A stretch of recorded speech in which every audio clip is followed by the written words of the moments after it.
Hey everyone, and thank you very much for joining us today for a webinar discussion on employment-related securities and reporting and filing your ERS returns to HMRC.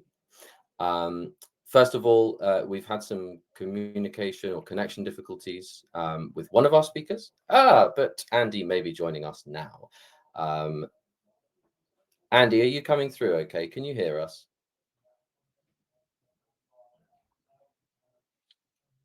You look like you're muted.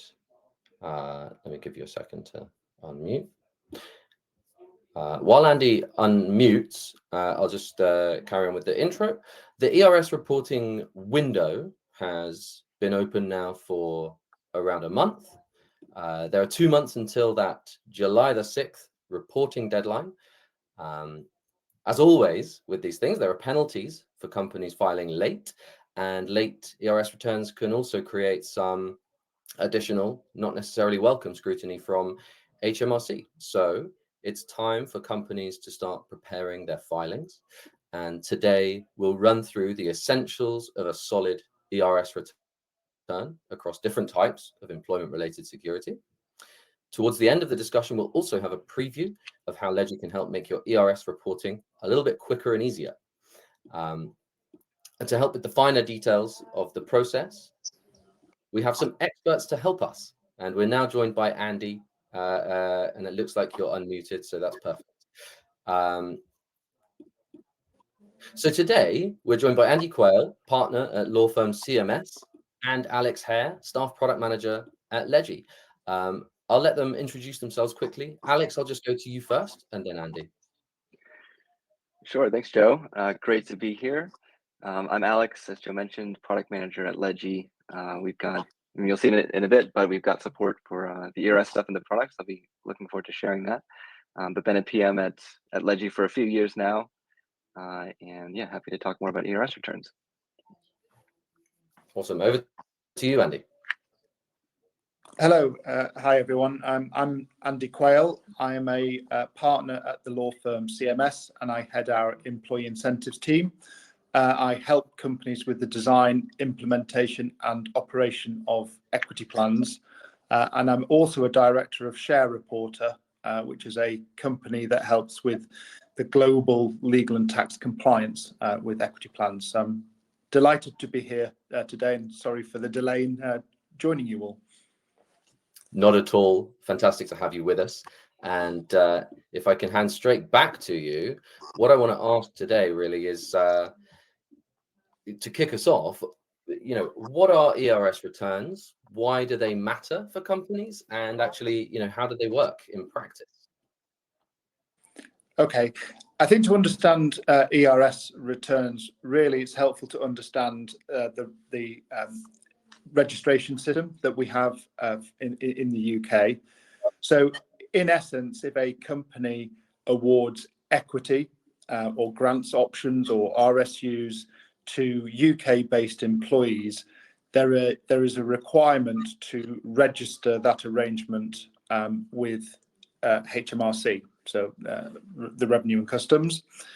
There are different categories of arrangements. So people may be familiar with EMI options or CSOP, company share option plans. There is also save as you earn plans, share incentive plans, and then a other category for everything that doesn't fall into one of the tax advantaged arrangements that the UK government has provided. And if you operate one or more of those plans in any tax year, there is a need to register that plan following the end of that tax year. And the deadline, as will become a familiar date, is the 6th of July. So the tax year runs from the 6th of April in one year until the 5th of April the following year. And the deadline for ERS returns, but also for registration, is the 6th of July following the end of that tax year. Once a company has registered a plan, and you need to register it in the correct category, whether it's EMI or CSOP or an other category, once it's been registered, there is then a requirement to complete an annual return in respect of that registration. And if a company has multiple plan types, so they operate an EMI plan and they operate sort of a different arrangement, which falls into the other category, there will be a separate return for each category.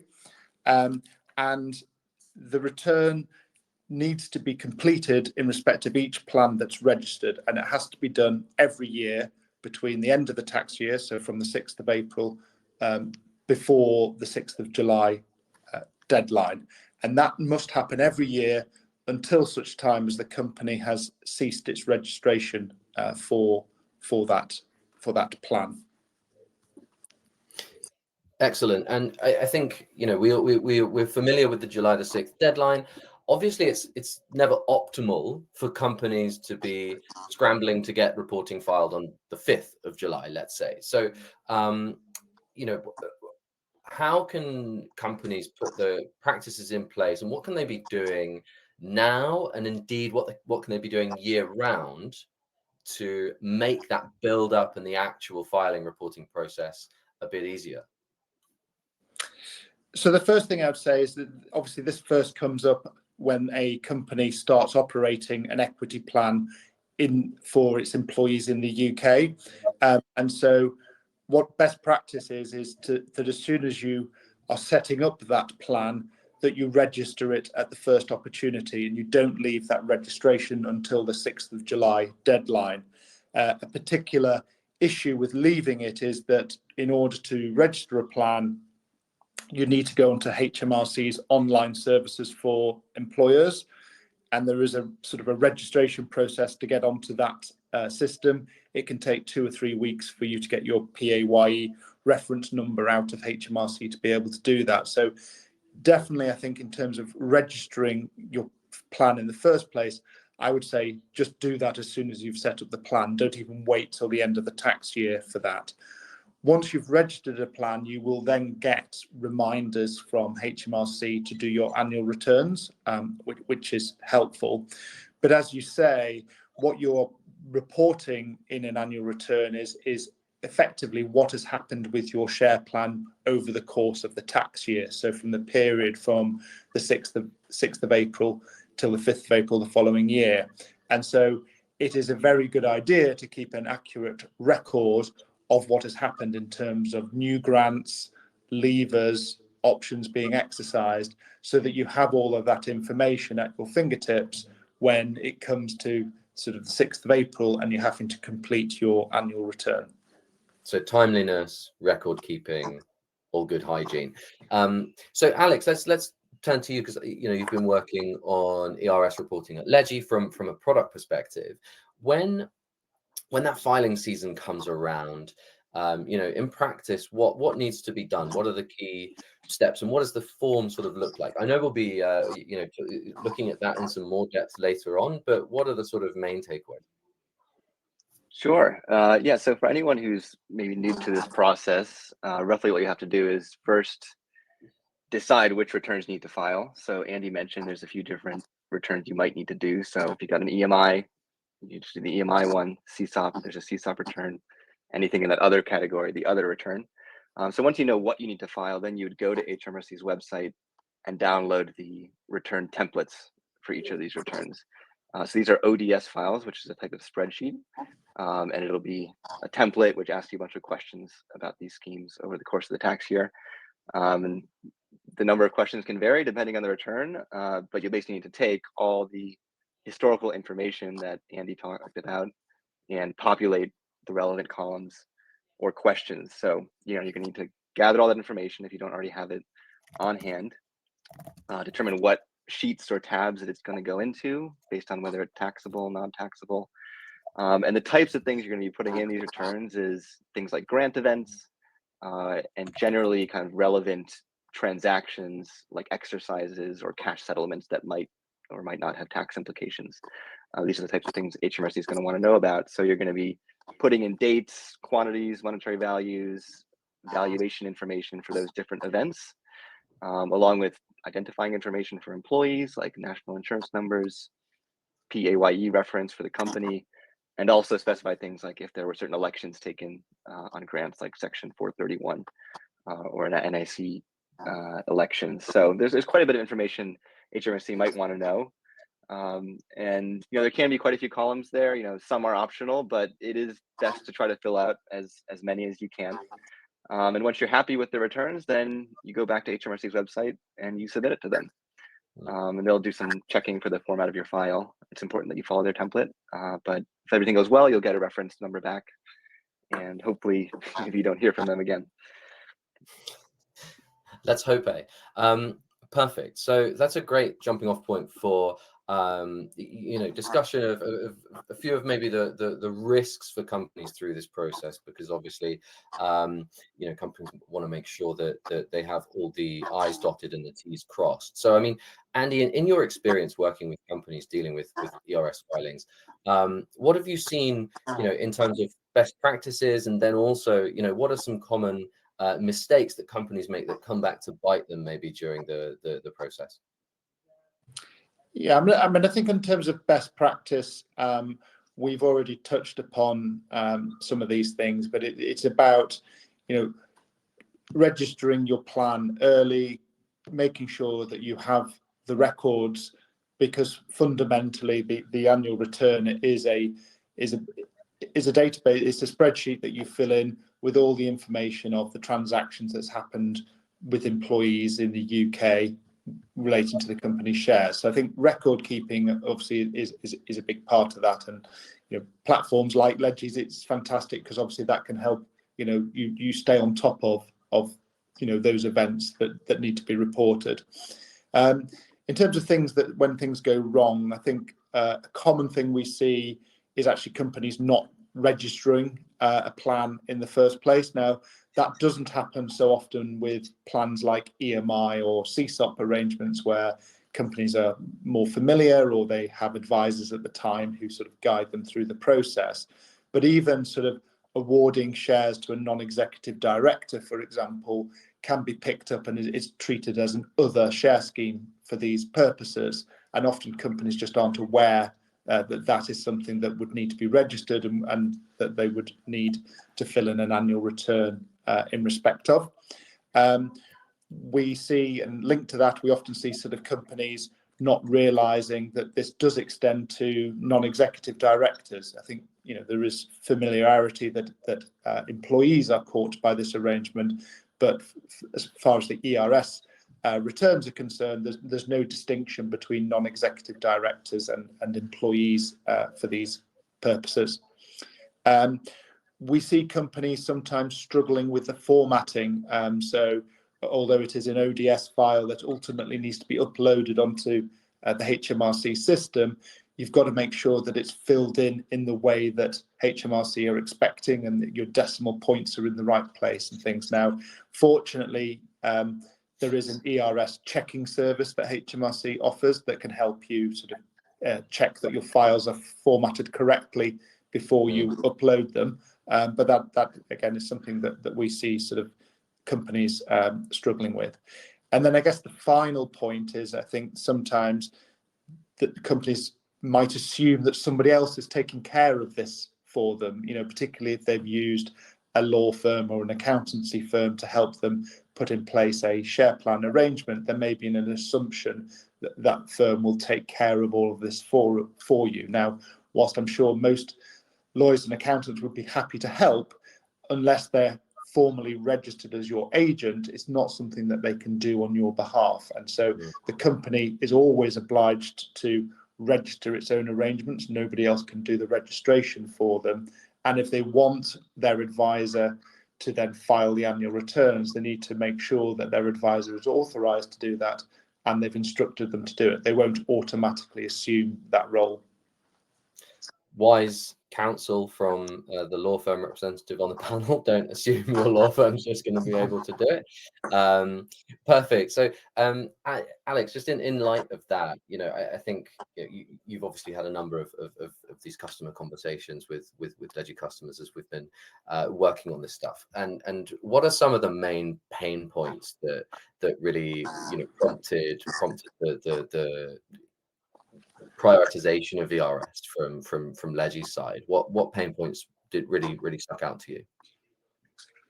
I think, as has been alluded to, I mean, it's really a lot of information to keep track of. And if you weren't using a platform like Ledgy, it's a lot of things to keep track of manually. You introduce room for human error. And when you have a platform like Ledgy, you've got all that information already in one place. It becomes a much easier process to just populate the returns and get it generated in a few minutes or less, as opposed to hours of data collection and potential human error. So yeah, if you've got software at your disposal, you've got things organized, things are up to date. You can keep track of some of these HMRC reporting fields more specifically.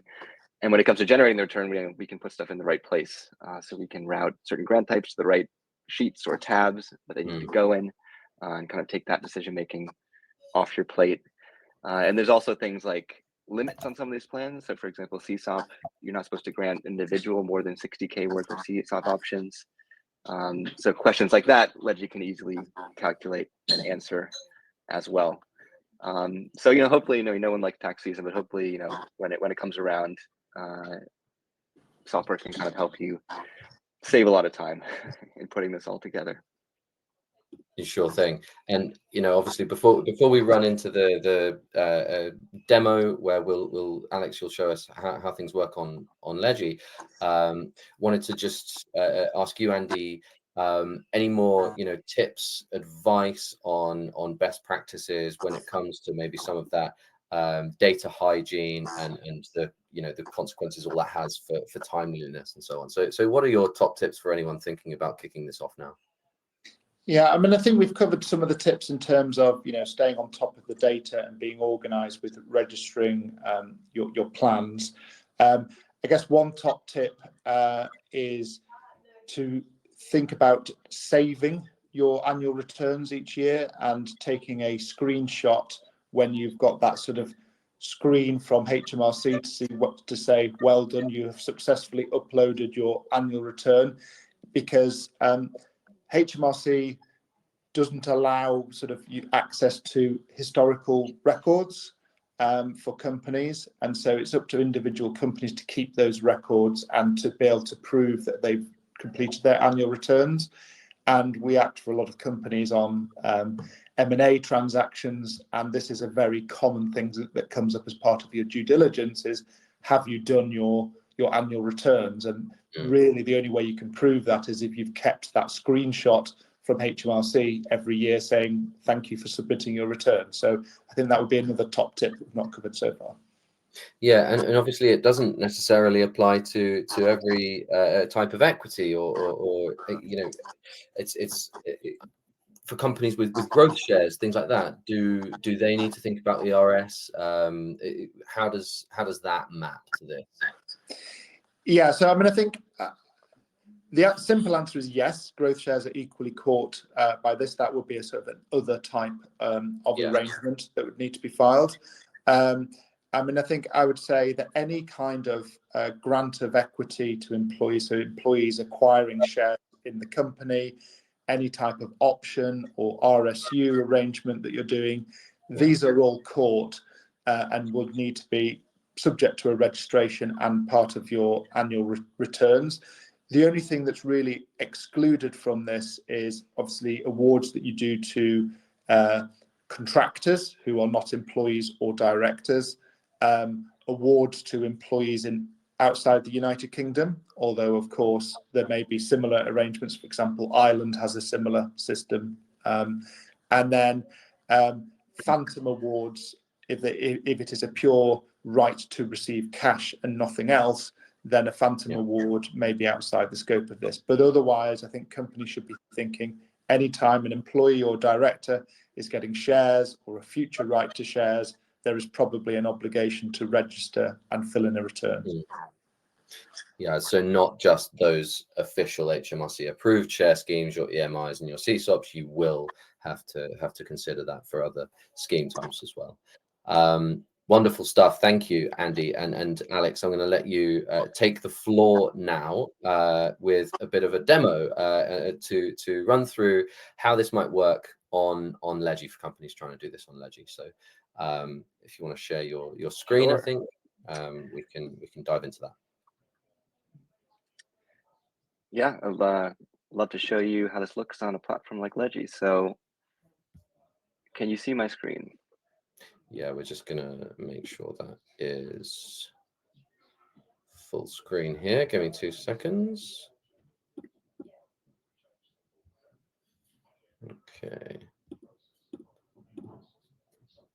So maybe I want to take these slides off.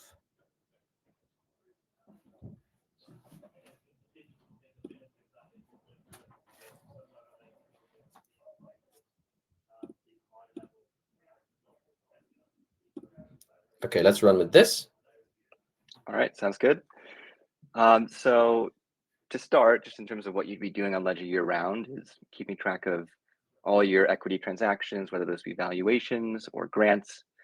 And so one thing related to the returns is you would be logging any HMRC compliance valuations. For example, in this demo company, we can see that there's been a couple EMI and CSOP valuations at various share prices and with HMRC reference numbers added to this company.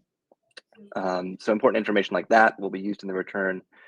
And then when it comes to your grants, over the course of the year, you'd be granting from, for example, CSOP option plans or EMI option plans to employees. And we happen to have a few in here. So here's a stakeholder that's got a couple EMI grants in the system on different dates.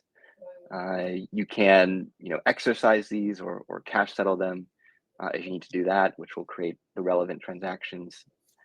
You can specify things like amount subject to PAYE, Section 4031 elections, different HMRC reporting fields like that. So, if you've been doing all this diligently in Ledgy, then when it comes to actually generating the return, that's pretty easy.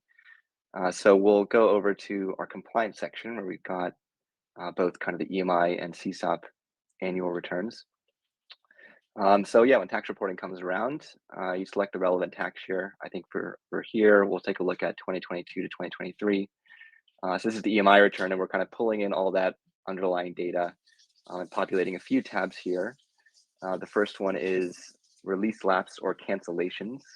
So any event like that would be pulled in, and we populate the relevant info. Any non-taxable events, so these would be exercises that are eligible for tax relief. These would be pulled in here. And then any taxable events, so maybe exercises that were not actually eligible for tax benefits at the end of the day, possibly due to a disqualifying event, those would show up in this tab. So when it comes to EMI, disqualifying events are an important thing to keep track of. You can keep track of those also in Ledgy over here on this page, and those will impact the tab selection that we were looking at here.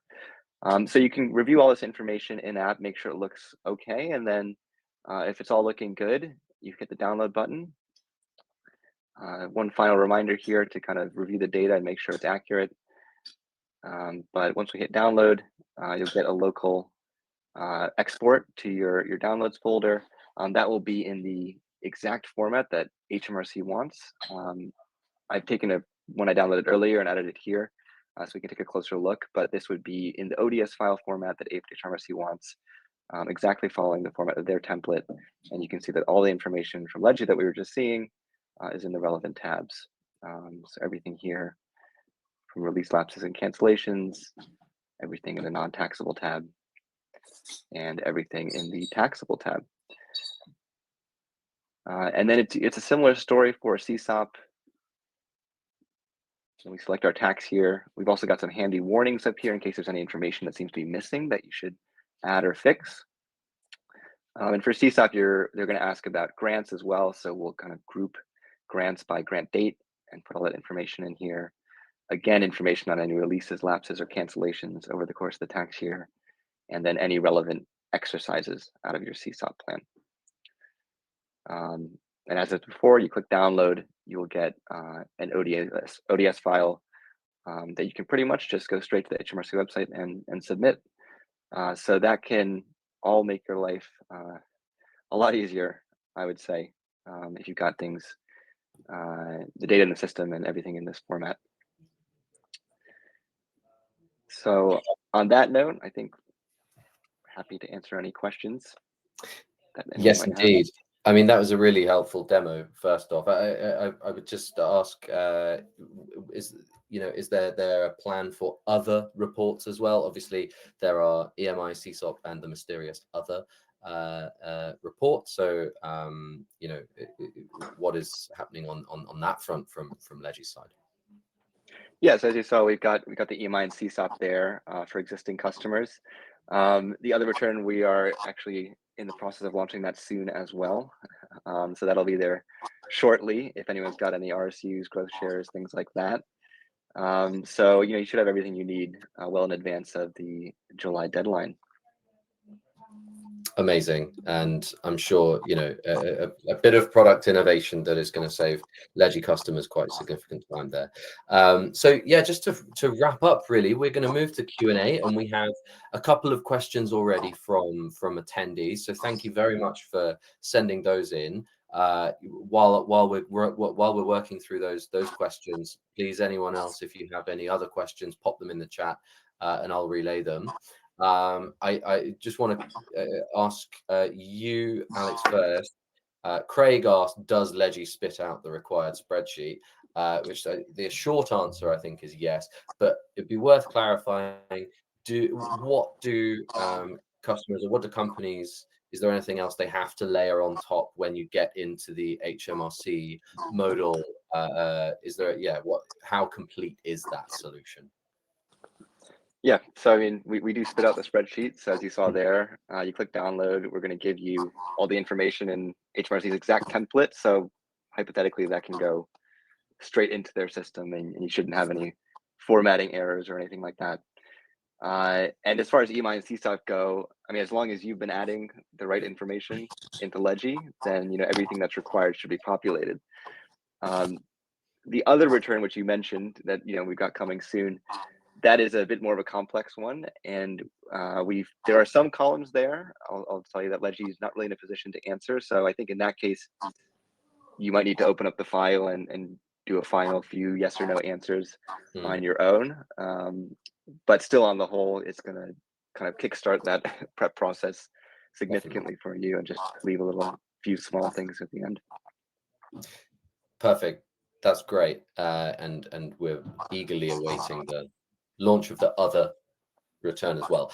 Andy, I think there's a question from Amara that I think you'd be best placed to answer. Amara asked, are filings to be made for unapproved non-employee options? Again, I think the short answer here is no, but when it comes to unapproved or non-employee options, what are the sort of recurring duties, responsibilities from a company when it comes to actually disclosing those securities?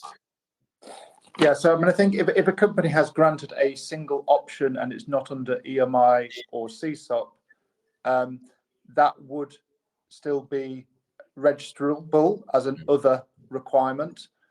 So the company would need to have an other registration, and it would need in the annual return to then sort of report the grant of that option in the other section.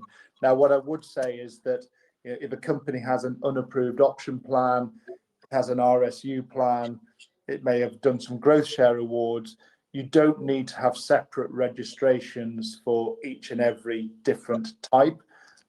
So the only time you need to have distinct registrations is if you've got an EMI plan or a CSOP plan, because they are distinct types, but the other is a catch-all. So you only need one other registration. And once you have that, you can report different events under that.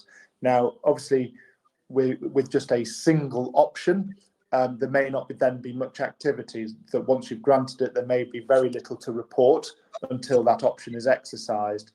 You're still required to do an annual return each year, but there is an ability to do what's called a nil return. Nothing's happened in that period, and so you could make a nil return until such time as the option is actually exercised and there's more to say. Yeah, very helpful, Andy. Thank you for that. And it doesn't look like there are any more questions that have come in. So with that, I would like to extend a big thank you to Alex and Andy, our panelists today. Hopefully, as you build up to your ERS reporting, the tips and tricks that we've covered today are going to be helpful for you. You can always go to ledgy.com and look at our different resources and product updates to see the other stuff that we've been working on that might be helpful for you and your company. But in the meantime, I wish you a very good rest of your day, and thanks for joining us.